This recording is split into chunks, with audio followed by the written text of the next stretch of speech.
The other side of being broke. Let's talk about it. I just realized I'm the luckiest person on the planet.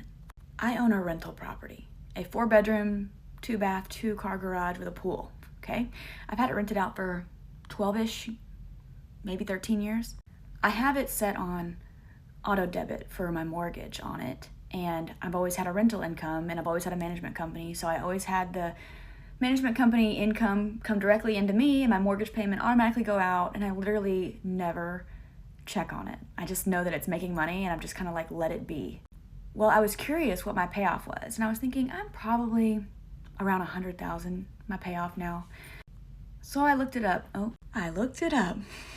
I forgot that years ago I went in to the mortgage website and I set it up to add an extra $420, I don't know why, $420, per month in addition to the principal. I forgot I did this.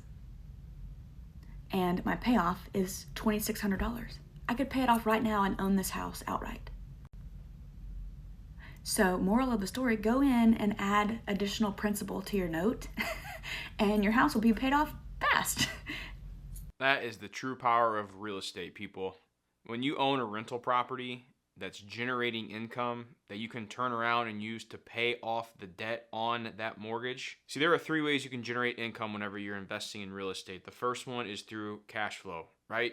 You want to make sure that you're buying the deal properly so that you have enough money after your mortgage is paid for, your taxes, your insurance, your maintenance, vacancies, CapEx, all that stuff. Once it's all accounted for, you still want a little bit of extra cash at the end of the month. So that's number 1, cash flow. Number 2 is appreciation. Since the beginning of time, over the long term, real estate prices have gone up. So the value of your property goes up over time, generally the longer you hold it. And then 3 is what she was talking about, and that's debt payoff. So the tenants living in your property that are paying you rent, you turn around and use that rent to pay off your mortgage with no money out of your pocket. That is why I love investing in real estate. You know, one of the hardest things I've ever had to do, getting out of debt. I had just north of like $30,000 in debt, from credit cards to personal loans to, you name it. On top of that, I also had a bunch of subscriptions to other services that I totally forgot that I had, that I was still paying monthly to. But I promise you, if you can lock in just for a little bit to get out of that debt, it is life-changing once you're debt-free. It honestly feels like you got a raise in life. Like life just handed you extra money for whatever reason. And then what you do is you take that money, apply it toward other debt. You can save it or invest it. It's up to you. He's 100% correct, guys. I wish for every single one of you watching this video that you would get on this journey to become debt-free, because I don't think you really know what the other side feels like until you're there, right?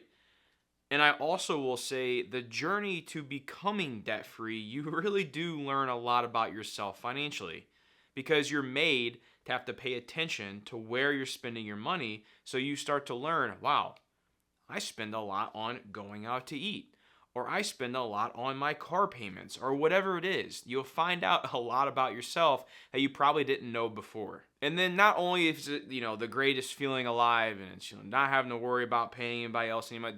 I think the biggest benefit of being 100% debt-free is that you get your freedom back, right? You get to take control of your life. If you are $100,000 in debt, you're at a job that you hate, but you can't leave it because the job pays you enough to keep the lifestyle that you're living today, and it keeps you alive by paying your bills on time, that's not freedom.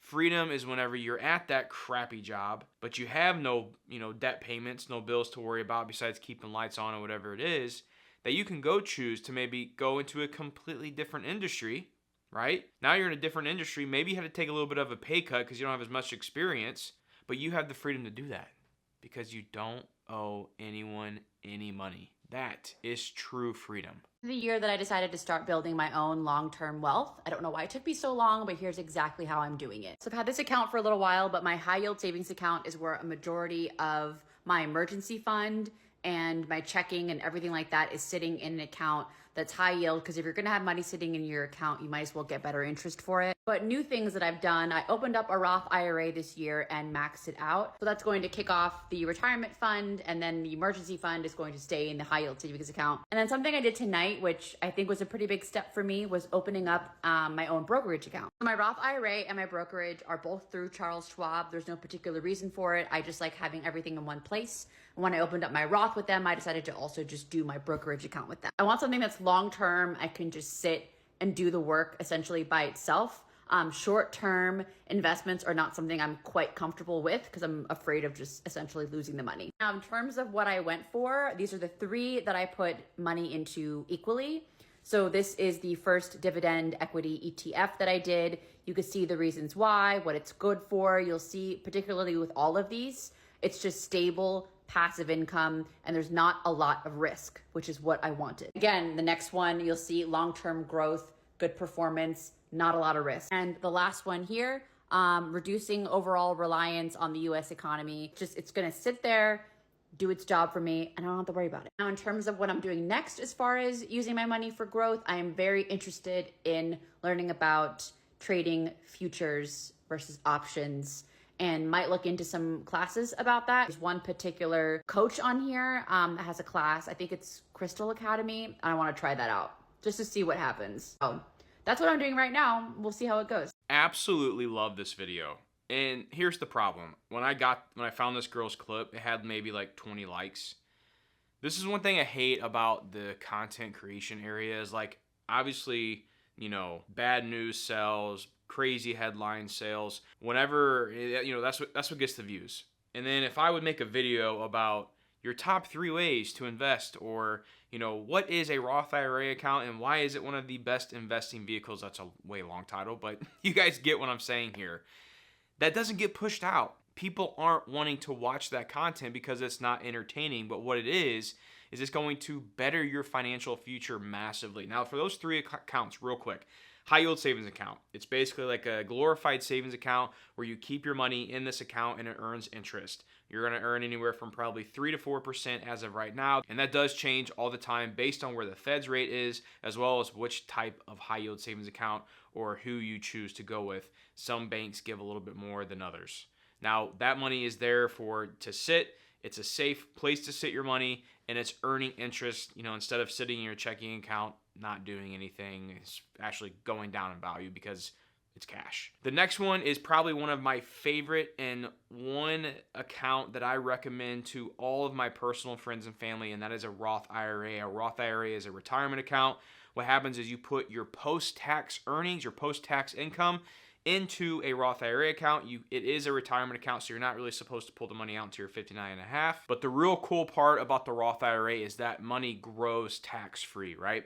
So when you're 59 and a half or older, and then you choose to say, hey, no, I'm gonna start living off some of this Roth IRA money, when you pull that money out, you don't owe any taxes on it. It's literally tax-free living, and I hope that my wife and I can live off of our Roth IRAs in retirement, and then everything else is just kind of like a bonus at the end of the year. And if we have a bunch of money left over, sweet, then we'll pull some from other accounts and, you know, go on some pretty cool vacations. But the Roth IRA is an amazing vehicle. And then last one is a taxable brokerage account. That is one that you can put money in and out of, you know, very easily. It's a very liquid account, and that is one that I'm focusing on a lot right now to build up in my personal life, is my taxable brokerage account. I would love to get that to a very, very large number. And then if I choose to want to, you know, take a couple years off of, you know, my work life and just travel with the family, then I can do that. But of course, there's some big goals I got to hit before I get there. But that's kind of my thought process with that account, right? That's the, if all hell breaks loose, I have that money in the account. Or if I want to take a break off of life for a year, I can choose to do that. That's what it takes. That's the benefit of having that taxable brokerage account. How much did you pay off? $234,000. Oh my gosh. Oh! How long did this take? 31 months. What do you do for a living? I'm a nurse practitioner. So you were doing 80, 90 hours a week? 96. Oh to be my precise. gosh, Candace. Okay, what kind of debt was the $234,000? $114,000 in school loans, $30,000 in one car, and $16,000 in another car, $10,000 in taxes, $30,000 in credit cards, Girl. and $65,000 on a mortgage. What do you tell people the key to getting out of debt is?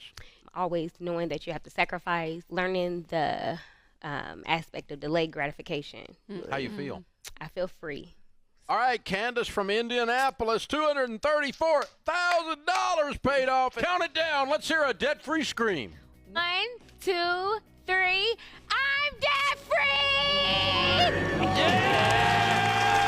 Gosh freaking dang it, guys. You know I love these videos. Every time I do a positive video, I got to throw a debt-free scream in there because that is one of the main motivating pieces of content that I would always listen to because I listened to the Dave Ramsey show on radio back in like 2014 when I first found him, or 2013 rather, when I first found him and got on this whole like financial journey for myself.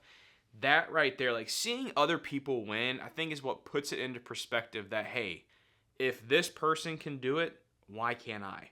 And she says the same thing that I preach and that everybody else probably says that have been able to pay off debt and get ahead financially, and that is you have to have delayed gratification and you got to be willing to sacrifice.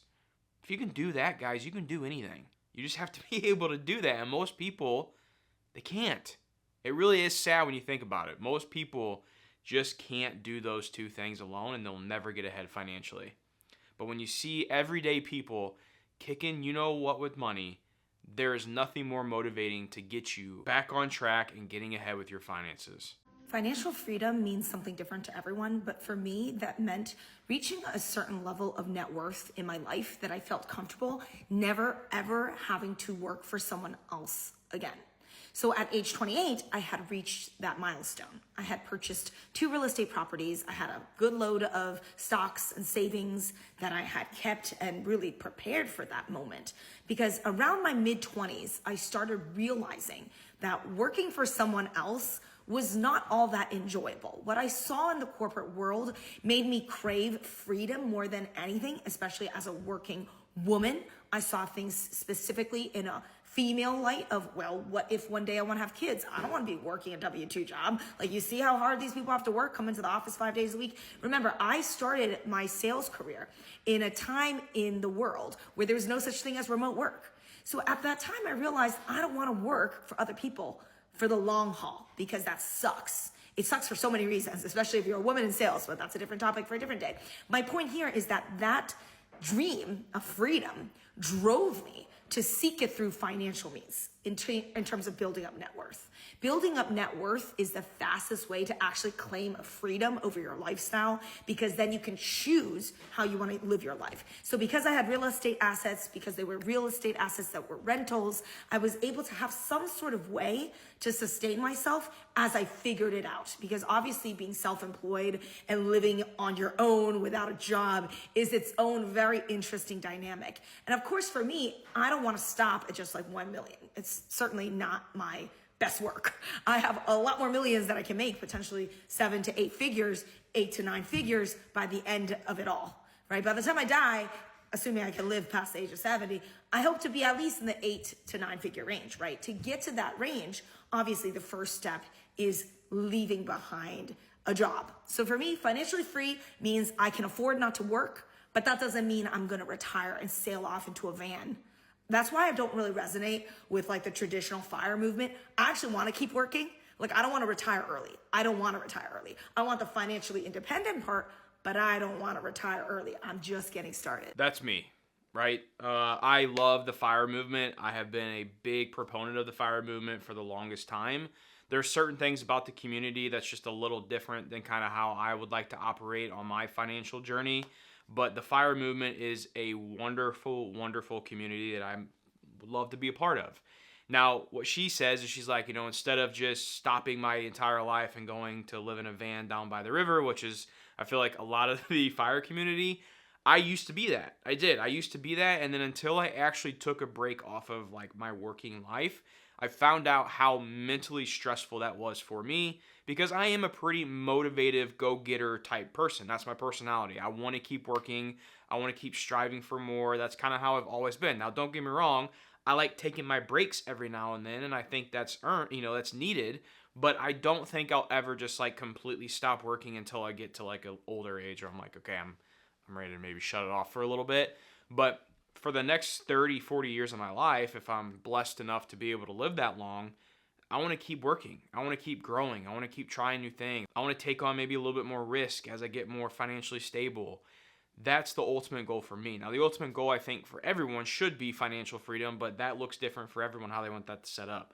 But I do love what she said there about working on your net worth, working on cash flowing investments that you're going to be able to pull from or to use the cash flow in order to live the lifestyle that you choose, while also maybe still working, a little side job to earn some extra income as well. That's the power in this, guys, is that you're seeing everyday people do this. It can happen.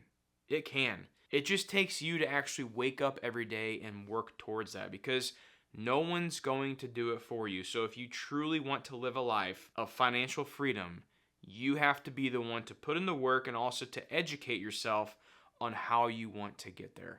Guys, thank you so much for watching. I know on my last video I did of this, you guys loved these clips a lot, so I wanted to do this again, and I want to keep doing it more often because I like the motivating piece of it as well. It is. It's nice to kind of switch things up every now and then and not just look at all doom and gloom and everyone complaining. I personally would rather watch people be kicking butt with money.